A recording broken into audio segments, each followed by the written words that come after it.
Come and listen to my story about a man named Jed. A poor mountaineer, barely kept his family fed. And then one day he was shooting at some food, and up through the ground come a bubbling crude oil, that is, black gold, Texas tea. Well, the first thing you know, old Jed's a millionaire. The kinfolk said, Jed, move away from there. Said, California is the place you ought to be. So they loaded up the truck and they moved to Beverly Hills, that is, swimming pools, movie stars. The Beverly Hillbillies.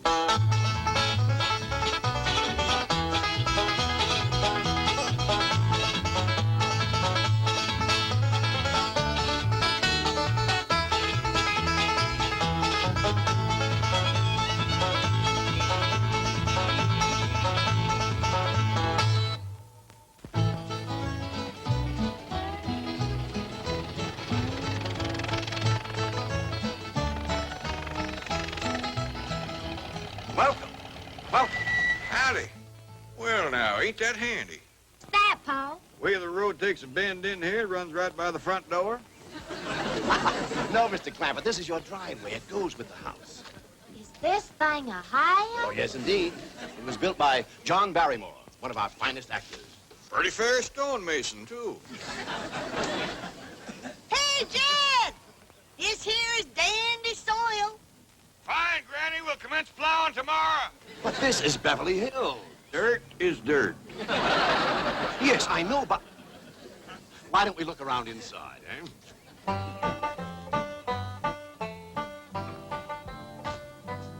Well, here we are. I hope you're going to like this place I picked out for you. It may be a trifle larger than what you're used to, but I feel a man with $25 million in my bank should live in a manner that... Come in, this is your home.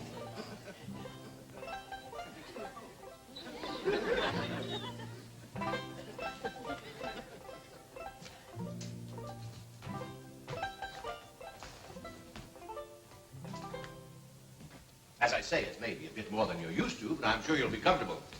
Now, my secretary will be over right away to help you with the hiring of servants or whatever problems you may have. She's a very efficient girl, Miss Hathaway. Jed? Jed?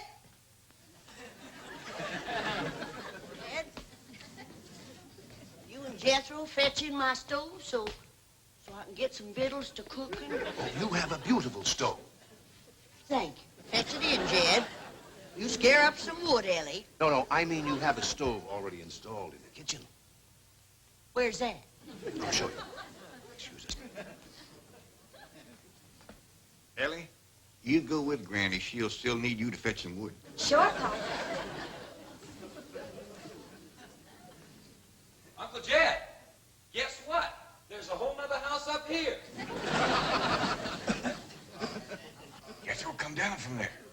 Like as not that belonged to somebody else. Here we are. This is your kitchen.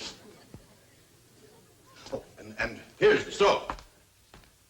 The last word in food preparation. And speaking of food, you'll find everything you could possibly want stored right in here. See?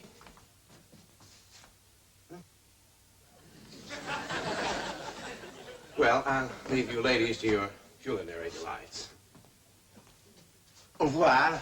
Bon appetit.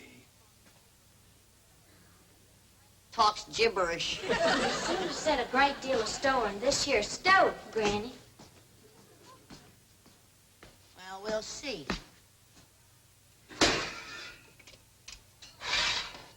Elly, you run out and fetch some wood. I'll get a fire to going in here and we'll see. Jethro, I hope it's all right for you to be missing school. Oh, sure, Uncle Jed. They ain't straight in the 5th grade. You're in the 5th grade already? Starting this year. It don't seem like no time at all since I went with your ma to get you started in the 1st grade. You was 6 years old. No bigger than that. We drove clean over to Oxford so you could go to the same school your pa went to. You wouldn't know that town today, Uncle Jed. Oxford? Yes, sir. Well, that town has growed and spread out and built up and just kept getting bigger and bigger. Where today, why, I bet you there must be at least 3 or 4 dozen people living there. place like that's all right to visit, but I wouldn't want to live there. Be of any assistance? No, thank you, Mr. Drysdale. We were just talking about Jethro here getting back to school. Oh, well, we have some excellent educational facilities out here, Mr. Clampett. Where do you go to school, Jethro? Oxford. Oxford. Yeah, you see, Jethro's ma, that's my cousin Pearl. She married an Oxford man, so naturally Jethro, he goes to school there, too. I'm the champion crawdad eater. At Oxford? Jethro put away 3 buckets of crawdads. 4. And he's learned to cipher and everything. Cipher some for Mr. Drysdale. 1 and 1's 2. 2 and 2's 4. 4 and 4's 8.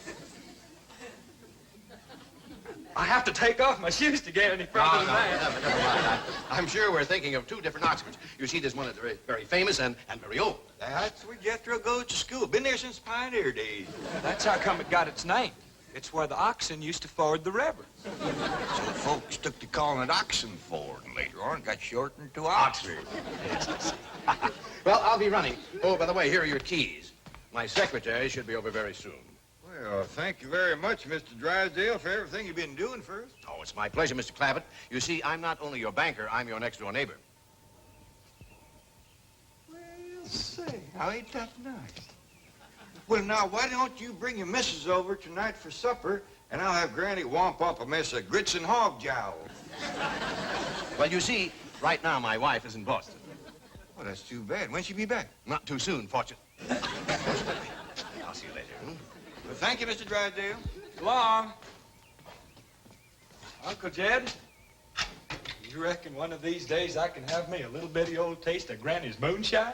Now, Jethro, you know the family rule about Granny's moonshine? You get your first taste on your wedding day and not before. Well, Uncle Jed, that might be an awful long time. I ain't even got me no sweetheart. How come? Well, back home, every time I get me a girl, one of them there big fellas would take her right away from me. Maybe out here in Beverly Hills. Paul, could I please have the axe? I gotta split some wood for Granny. Fetch it, Jethro. Ain't this place got a wood pile? Not that I could find, but I found a whole row of black old dead tree trunks, pretty near as high as this house.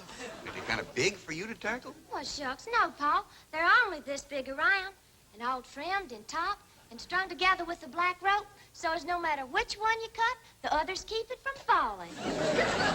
Somebody had a right smart idea there. Just the same, I think I'd rather have Jethro do the cutting. Oh, Paul, let me. Ah, cutting trees and chopping logs ain't no work for a girl. I'm just as strong as Jethro. You ain't neither. I am so.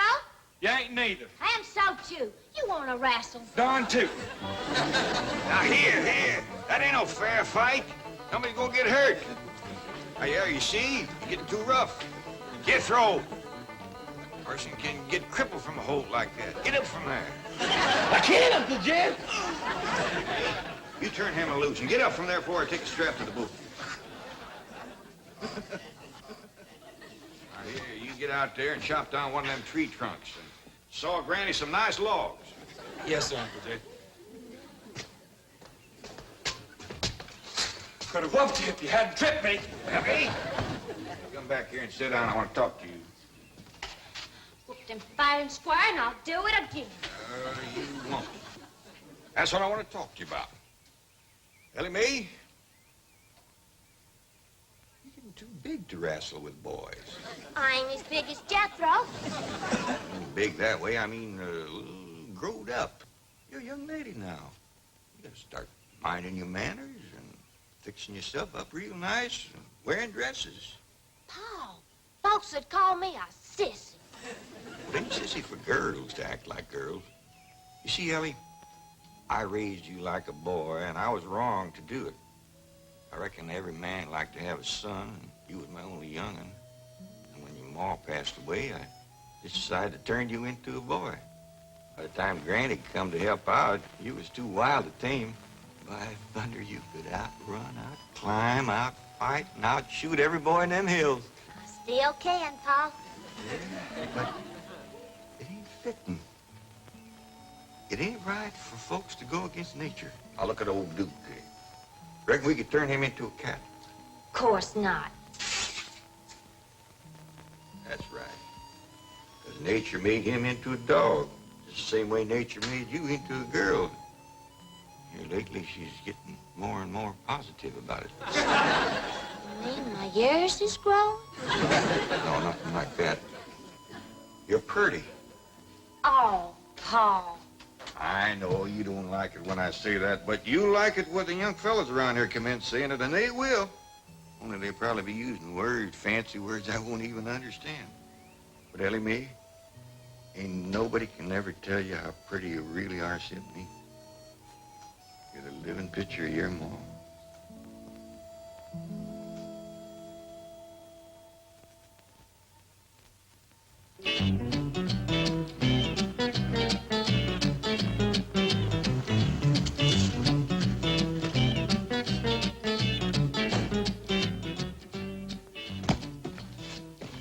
You still here? I thought you were going up to the Clampetts estate. I didn't think it prudent for us both to be absent simultaneously. In the event of crises... The only crises you have to worry about right now is keeping Mr. J.D. Clampett happy. Now get up there. Tell me, how did you like the flamingos?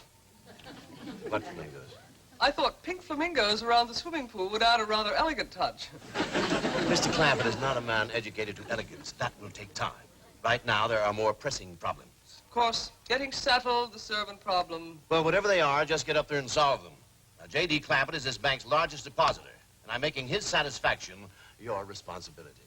I accept the mantle of responsibility with which you have cloaked my shoulders. And I shall so conduct myself that if this great financial institution shall last 1,000 years, people will still say, this was their finest hour. Andy Wood, all right. Got a lot of pitch and tar in it. Ought to burn real good. Yeah. That flimsy grate holds up. Granny? Granny? This is top of that tree trunk. You want I should split it up, too? No, just leave it outside. Yes, sir. This place ain't even got a wood box. Yeah, folks don't need much wood out here. Remember what Pearl says? It don't get cold. Yeah, I remember. It might not get cold in the day, but it sure freezes solid at night. How you know? I'll show you how I know. Every bit of food in this here storage bin is froze harder than a rock. Yes. Look.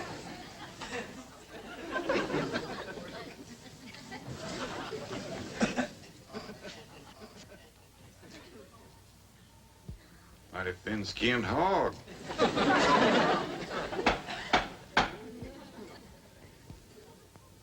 I'll be doggone. Take me 2 days to thaw out that ham before I can ever cook it.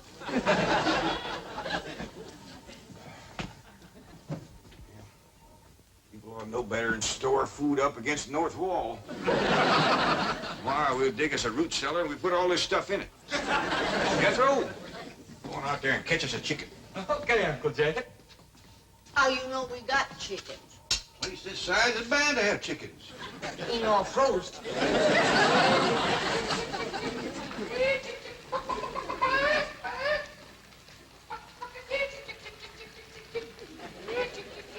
Chick, chick, chick, chick, chick, chick, chick.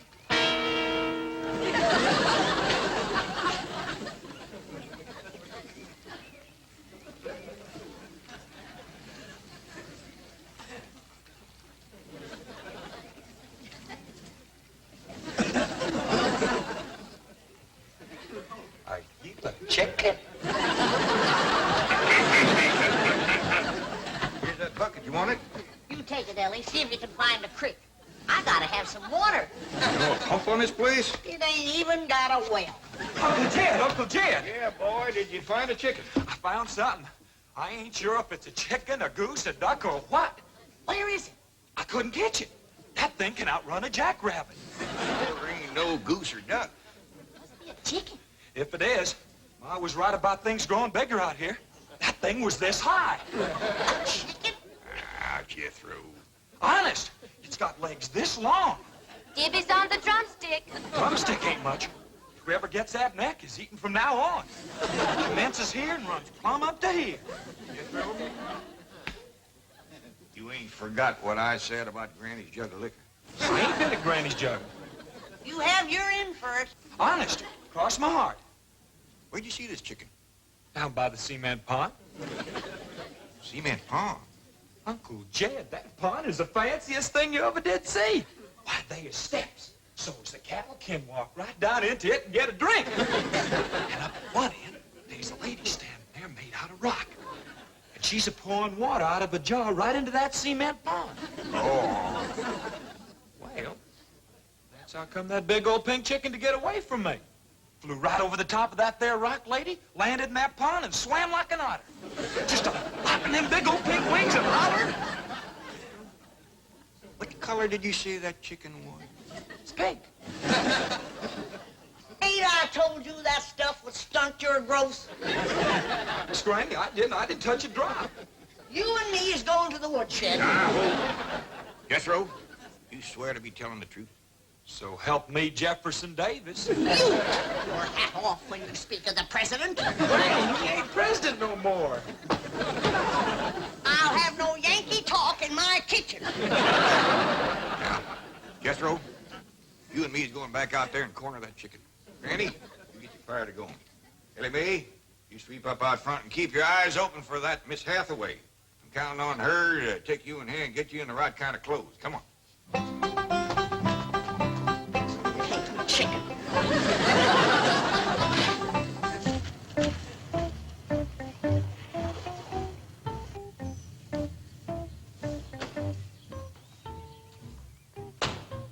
You there, young man. I ain't a young man, but I sure do thank you for thinking so. Good heavens, you're a girl. Yeah. I'm Jane Hathaway, executive secretary to Mr. Drysdale. And you, I take it, are a domestic of some sort? Cleaning girl, housemaid? Just what are your duties with Mr. Clampett? Well, he sent me out here to sweep up, but he said you'd take me in hand and get me in the right kind of clothes and everything. Indeed, I shall. We have a complete servant's wardrobe from chef to chauffeur. Come with me. What in the name of Thomas Chippendale is this? Has Mr. Clampett seen this disgraceful and unsightly mound of debris? Oh, yes, ma'am. This is all his. Oh, what charming antiques. Just like you said, Jethro. Rock lady pouring water into a cement pond. Yes, sir. And over there's where I seen that great big pink chicken. Only thing is, it don't sound like a chicken. It makes a kind of hollering noise.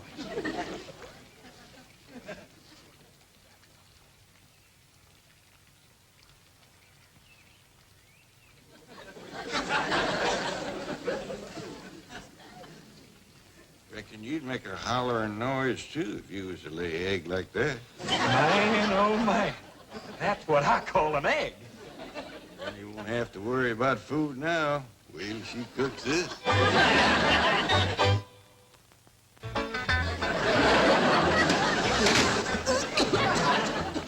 That blame city stove don't draw worth nothing. Granny, look at this egg. What's all the smoke? Stove don't work. Probably just a stuffed-up flue. Ain't got a flue, ain't even got a stovepipe. Well, I'll get the shovel and a hoe and rake it out of there. Here, you keep this egg.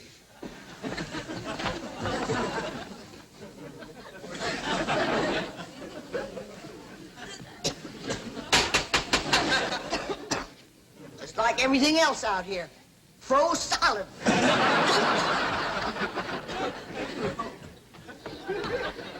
Really, my dear, you look quite charming. Well, I feel like a dad blame fool. Oh. Just a moment. Yes, out now. I'll be right back. Oh, that was my Pa. I take it he's a gardener. Oh, yes, ma'am. Pa just can't wait to commence gardening. Apparently. However, as though I admire his enthusiasm, I must forbid him access through the main entrance. Now, tell me about the rest of the staff. Is there a chauffeur? A what? Someone who does the driving. Oh, yes, ma'am. That's Jethro. Of course, I don't reckon he can stay around very long. He's got to get back to Oxford and go to school. Oxford? He attends Oxford University? Well, he just calls it school. Pa went to school there, too. Oh, yes. Old school time. Great pride, those Oxford men.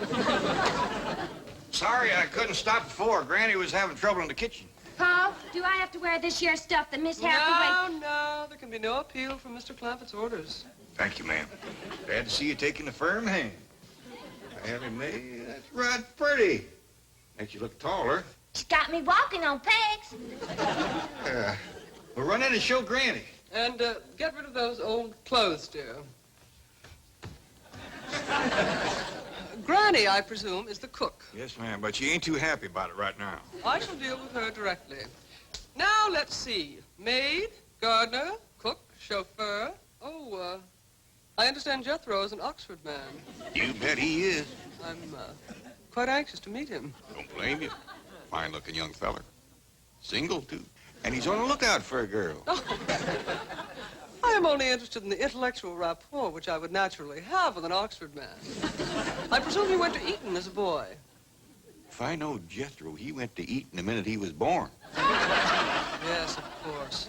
I suppose his father matriculated him. I kind of think maybe it was his ma. Oh, well, no matter. At any rate, he's an Eton man. That he is. Matter of fact, Jethro won the Eton championship. How marvelous. What was he champion of? Eton. Yes, I know. But what was it? Cricket? Oh, no, it was crawdad. I don't think even Jethro'd eat crickets. I was referring to the game of cricket. Jed, where's the axe? I'll bet you, Granny. You talk to Miss Hathaway. And just why does Cook need an axe? I've hit this with everything I could lay a hand to. I even whomped it with an iron skillet. You are supposed to hit it with a croquet mallet. All right, where is it? I don't think I'll tell you. There is a time for work and a time for play. Now then, what are we cooking for Mr. Clampett? Well, I don't know what you're cooking him, but if he wants any victuals from me, somebody better shoot a possum. Possum? You got a better idea? But of course, a nice big fluffy souffle. All right. You shoot it and you skin it. You don't even know what a souffle is. What kind of a cook are you? I'm a cook with a stove that don't draw, food that's froze solid, chickens that can't be caught, eggs that can't be broke, and a smart alecky city woman telling me my business. That's what kind of a cook I am. Mind your tongue, little woman. I can have your job. You sure can, and the sooner the better. Jethro's coming, and just wait till you see what he's got.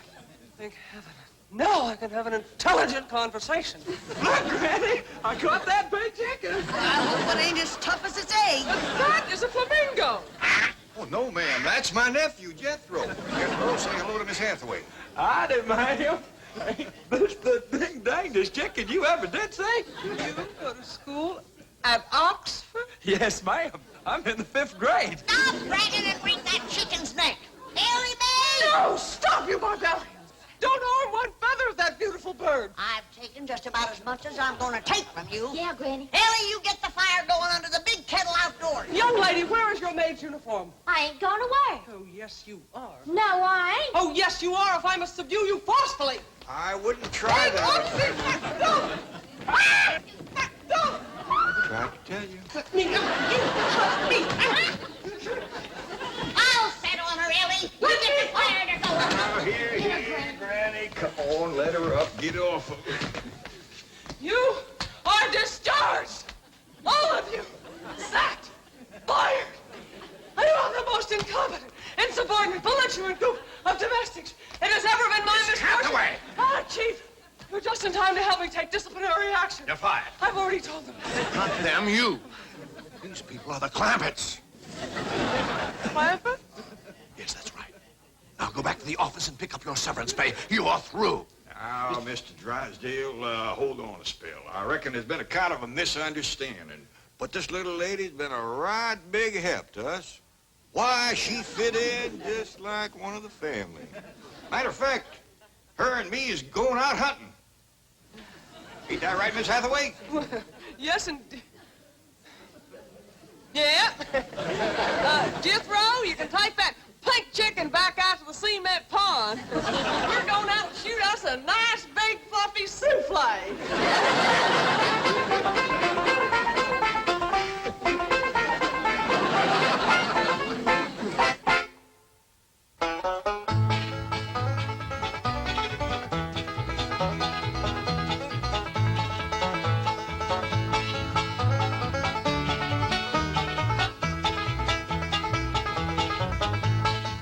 it's time to say goodbye to Jed and all his kin. They would like to thank you folks for kindly dropping in. You're all invited back next week to this locality to have a heaping helping of their hospitality. Hillbilly, that is. Set a spell. Take your shoes off. Y'all come back now. Here?